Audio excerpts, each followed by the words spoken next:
Hello guys, my name is Nash. Welcome to Thursday Tales of Terror, TDT. Today we're going to talk about a serial rapist, Reynhard Sinaga. Reynhard Sinaga was born and raised in Indonesia. He moved to the UK in 2007 to further his education. By day, he was a student who had 4 degrees and was studying for a doctorate, but by night, he was a serial sex offender. Prosecutors even said that Reynhard was one of the most prolific rapists in the world, not just in Britain. Reynhard is believed by police to have raped or assaulted at least 206 men since 2005. He would wait for potential victims outside nightclubs, pubs, and then he would offer them a drink that had been spiked with drugs. His victims have no recollection at all as to what happened when they woke. So how did this serial rapist monster get caught? Let's find out. Reynhard Sinaga, whose nickname was Ray, was born on 19 February 1983 to a Catholic family in Jambi in the Indonesian island of Sumatra. Reynhard came to the UK in 2007 on a student visa when he was 24. In August 2007, he began studying at Manchester University. In 2009, he completed a Master of Science degree in urban planning. He went on to gain 3 degrees there before embarking on a doctorate in human geography at the University of Leeds. Reynhard was actually working on a thesis entitled Sexuality and Everyday Transnationalism Among South Asian Gay and Bisexual Men in Manchester. He submitted this thesis in August 2016 and was assessed as a fail, but was permitted to amend and resubmit it. And he was actually working on this thesis at the time of his arrest. As you can tell, he has been studying for a long time in the UK. Financially, Reynhard lived off the money wired from Indonesia by his father, who is a banker and a prominent businessman in the palm oil sector. His father would also pay tens of thousands of pounds for his tuition fees. Not only that, he also financed Reynhard's rental flat in Montana House, which is just a few moments' walk from the factory nightclub. The small area surrounding his flat would be his favorite place to look for men. Reynhard's friends and even his victims would describe him as friendly, and he definitely didn't seem like a threat at all. But we have talked about so many crime cases and we know that appearances can be deceiving. Reynhard was standing at about 5'7" or 170 centimeters tall, with a soft voice, always smiling, and he was wearing thick rimmed glasses. He was sweet and he was liked by all. One friend even described him as nice, meek, and inoffensive, and even said, "I can't imagine him getting a parking ticket or being told off. He's such a square." Reynhard flitted between various groups of friends. One woman who knew him well until 2013 said he thought of himself as a bit of a Peter Pan. He looked younger than his age and acted it, being narcissistic and somewhat naive to everything. He loved taking selfies and lived his life online, posting daily photographs. He was also very open about his sexuality in Manchester. He was a regular on Canal Street and in the gay village. The area is lined with restaurants, casual cafes, and lively gay bar, pubs, and clubs. He also used dating apps like Grindr and Hornet.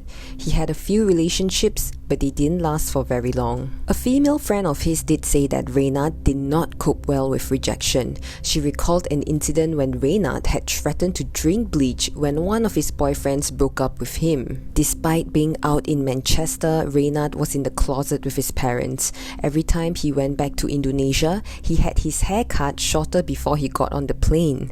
He was always nervous to go home, and his father would often give him a hard time. Once, his father wanted him to meet this girl in London, the daughter of some important person from his country, and he would feel terrible whenever his father requested him to do these kind of things. He would tell his friends that his family was horrible and they wanted him to get married. It was clear at this point that Reynhard loved living in Manchester and he didn't want to go back to Indonesia. He couldn't be himself when he's back home. One of his friends remembered how someone from church was helping him to apply for refugee status on the grounds he couldn't be gay in Indonesia. I'm not sure how that application went, but Reynhard definitely did manage to keep extending his stay in the UK by eking out his PhD. So probably his plan was to stay as a student forever. Reynhard was also a churchgoer. He attended St. Chrysostom's Church, which prides itself on welcoming all people, regardless of ethnicity,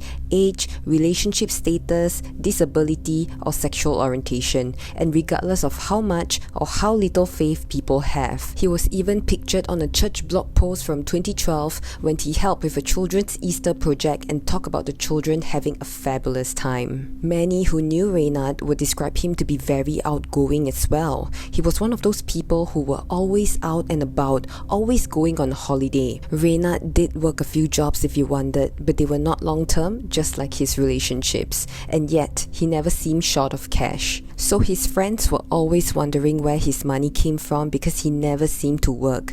I do believe that due to his wealthy family background, money wasn't an issue for him. And one thing his friends were sure of was that Reynhard was never into drugs. So who would have thought that this nice, friendly, harmless-looking person would commit such monstrous crimes? It was revealed that Reynhard's targets were mostly heterosexual men, mostly in their late teens or early 20s who had been out drinking, often in the nearby nightclubs close to his home. Most of his victims were living in Manchester at that time, and 26 of them were students when they were attacked. Some were on their way home, others had become separated from friends. Many were too drunk to remember their conversation with him, but for those who did, there was no indication of a sexual motive.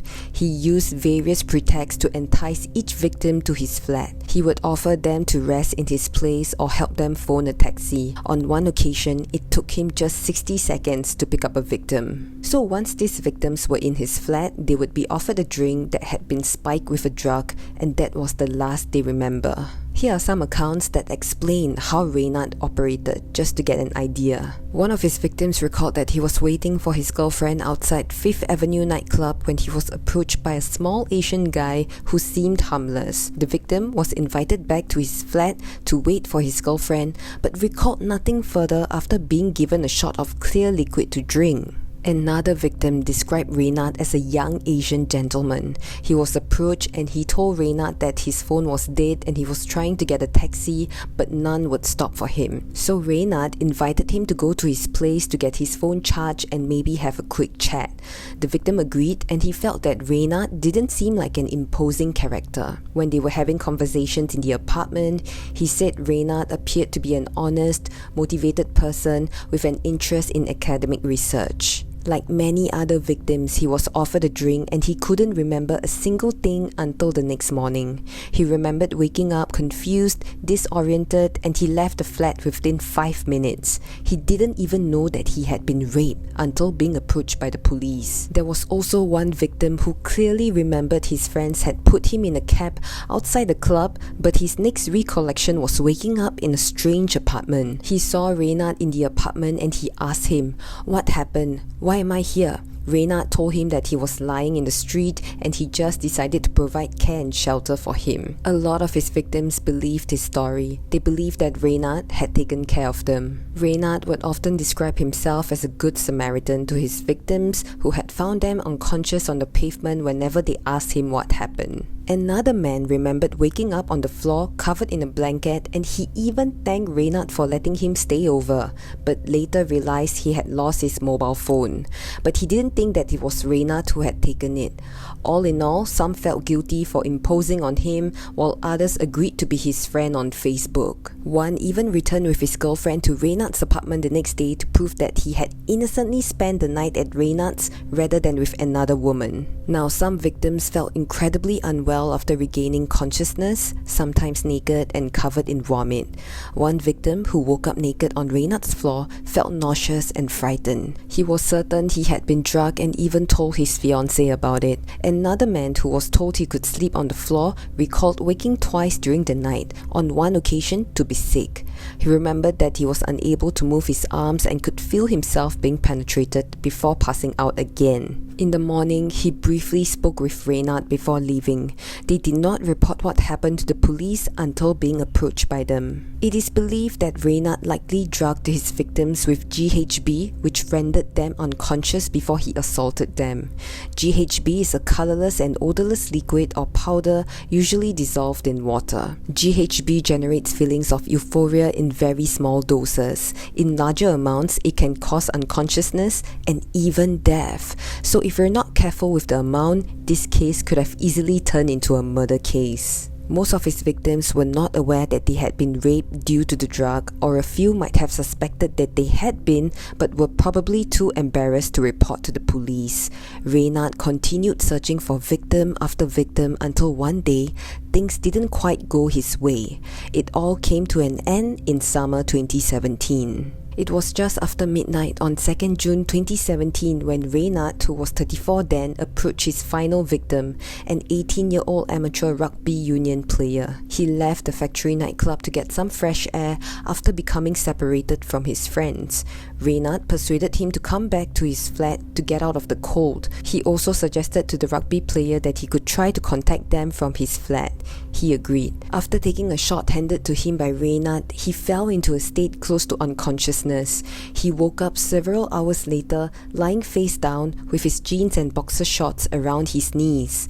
He was in a bathroom and Reynhard, naked, was sexually assaulting him. When Reynhard noticed that his victim had stirred, Reynhard began screaming "intruder" and crying out for help. He also bit the rugby player, and in return the rugby player gave him several powerful punches.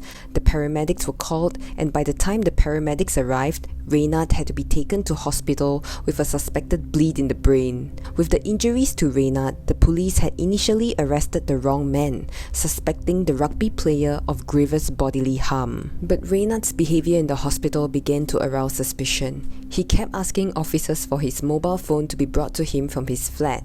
Police asked him to confirm the PIN number before they would hand it over. However, Reynhard gave a series of false numbers, then tried to grab the phone after providing the correct one. The officer became so suspicious that he seized the phone as potential evidence, and when it was checked, a video recording was found of Reynhard raping the 18-year-old rugby player. Another of Reynhard's mobile had somehow ended up in the pocket of the final victim. On his mobile devices, investigators found 3.29 terabytes of photos and videos of extremely graphic assaults, which is equivalent to 250 DVDs or 300,000 photos. The victims, usually snoring loudly, were often repeatedly raped over several hours. One of the assaults lasted as long as 8 hours. Reynhard would also keep some of his victims' possessions, such as their phones and identity cards, as trophies, which police used to trace his victims together with the videos. Reynhard would also download images from some of his victims' social media profiles and conduct searches of them online. Police would try to trace these images by using facial recognition technology, as well as approaching local universities and other police forces around the UK if they knew any of the men. When officers made a positive identification, the victim would be approached and would be told that he had been a victim of a sexual offense. But they had to do it carefully because it's a sensitive issue. So crisis workers from St. Mary's Sexual Assault Referral Centre would accompany the police officers during these visits. They would offer immediate emotional and practical support, as it can be quite overwhelming and confusing. A large program was also put in place to provide ongoing support. Many said they didn't remember meeting him when police knocked on the door several years later. They were adamant that the officers were barking up the wrong tree until they were shown stills from the videos. There were many different reactions, but a lot of men felt completely overwhelmed. Some were very distressed, some were very confused, and some were very angry and wondered why the officers came and told them this. And many of the men had chosen not to tell anybody else about what happened to them, which is totally understandable. They might want to protect their own psychological health, and because they might be ashamed to tell other people. It could also be because they're fearful of how people will react. Dozens of those approached did not want to go through the court process. Not one of the victims wanted to see the films, but some were glad to get back their watches, passports, bank cards, and phones that Reynhard had stolen from them. A couple of men immediately went online and deleted him as a Facebook friend. They were horrified to realize the friendly and kind man who had added them after they had woken up in his flat in a pile of vomit had in fact drugged and abused them. Reynhard's friends said that they had no knowledge of his crimes and he was pretty secretive about his bedroom. Some had heard him describe turning heterosexual men as a sport. He would boast to certain friends of his sexual misadventures with heterosexual men, but he would pass them off as consensual sexual conquests, so they have no clue he was drugging and raping them. Reynhard would also send pictures of his victims to his friends, and he even quoted song lyrics about using a secret potion. "Take a sip of my secret poison, I'll make you fall in love." And he even said, "One drop should be enough." But his friends thought he was joking, of course. Another message he sent to a friend boasting about one victim, saying he was straight in 2014. 2015 is his breakthrough to the gay world. Ha ha ha. Clearly, he didn't feel guilty about what he did to be showing off to his friends like that. Although many of Reynhard's friends describe him as nice and friendly, there was one friend, however, that didn't think Reynhard was all that. He was Reynhard's former flatmate, Andrew. Andrew is not his real name. He somehow knew that Reynhard had a predatory side. According to Andrew, Reynhard was hard to live with. He hogged the bathroom and spent hours in front of the mirror. He was obsessed with himself. He spent a lot of time doing his hair, which he maintained with industrial quantities of hairspray. Andrew was not allowed in Reynhard's bedroom, but would sometimes sleep in when he was out, usually to borrow hairspray. The rest of the flat was quite nice, but it was disgusting in there. Reynhard had a double bed, but on the floor, there always seemed to be a makeshift bed cobbled together from two grubby duvets. And if you remember, Reynhard was actually working on a thesis which he failed and had to submit again. Andrew said it was basically an autobiography. He was doing a PhD on himself. Reynhard seemed convinced that the world would end without him as they had an argument over it. Andrew was also aware that Reynhard brought different men home all the time, but he's not one to pry, so he didn't really say much to him. But Andrew does have his suspicions. Andrew first got a sense of his dark side in 2014 when one day he heard a knock on the door. He didn't think Reynhard was in, so he answered it, and there was this young guy, probably around 18 to 21. Andrew asked if he was looking for Reynhard, and he said yeah, but Reynhard was not in. The guy looked really uncomfortable and he said, "It's just that I was here last night, or the other night. I woke up here and I just want to know if I was raped or not." Andrew was shocked, and there had been a few instances where Andrew would have witnessed a similar occurrence. Once, a fight broke out, but he kept brushing it off somehow because he didn't think that Reynhard would drug them. He didn't see those drugs in the house. Despite the overwhelming evidence, Reynhard pleaded not guilty to all 159 charges, forcing a series of 4 trials in which his victims had to give evidence and jurors had to watch hours of distressing videos. 48 of his victims agreed to appear in court and testify. Reynhard claimed the encounters were consensual and his victims were pretending to be dead during sex games. He also said that the snoring was actually just role play. Reynhard did not even feel an ounce of guilt. When entering and exiting the court, he often appeared cheerful, as if he was enjoying the process. The Indonesian national was found guilty of a total of 159 offences committed between January 2015 and May 2017, including 136 counts of rape, 13 counts of sexual assault, 8 counts of attempted rape, and 2 counts of assault by penetration. But officers believe the total number of victims is 206 and said his offences had spanned over more than a decade. Reynhard was sentenced to life imprisonment on January 6, 2020 with a possibility of parole. His earliest date of eligibility for a parole board hearing is 2060, when he will be 77 years of age. Reynhard's mother was struggling to believe that her son was capable of doing such acts. She even said, "We are a good Christian family who do not believe in homosexuality. He is my baby." After Reynhard's conviction, the mayor of his hometown, Muhammad Idris, announced that he planned to order raids on the local LGBT community. The announcement was swiftly condemned by human rights activists, saying that conservatives in Indonesia were using Reynhard as an excuse to target the gay community in the country. Because of what Reynhard did, some of his victims found it very difficult to function in everyday life. This has resulted in substance misuse, people unable to go to work, students unable to finish university, and others having to leave home after feeling the inability to function any longer within their families. Some men even felt suicidal, but the police and crisis workers are making sure that they receive appropriate help. I do believe that Reynhard should be sentenced to life without parole because he didn't feel remorseful or guilty at all. And we have come to an end for today's story. Do let me know what are your thoughts down in the comment box below. As always, please be careful and be mindful when you're accepting drinks from strangers, or don't accept anything from strangers at all. Even if someone offers to buy you a drink, just say no because we never know. Appearances can be deceiving. Stay safe everyone, and I'll see you again next Thursday. Bye.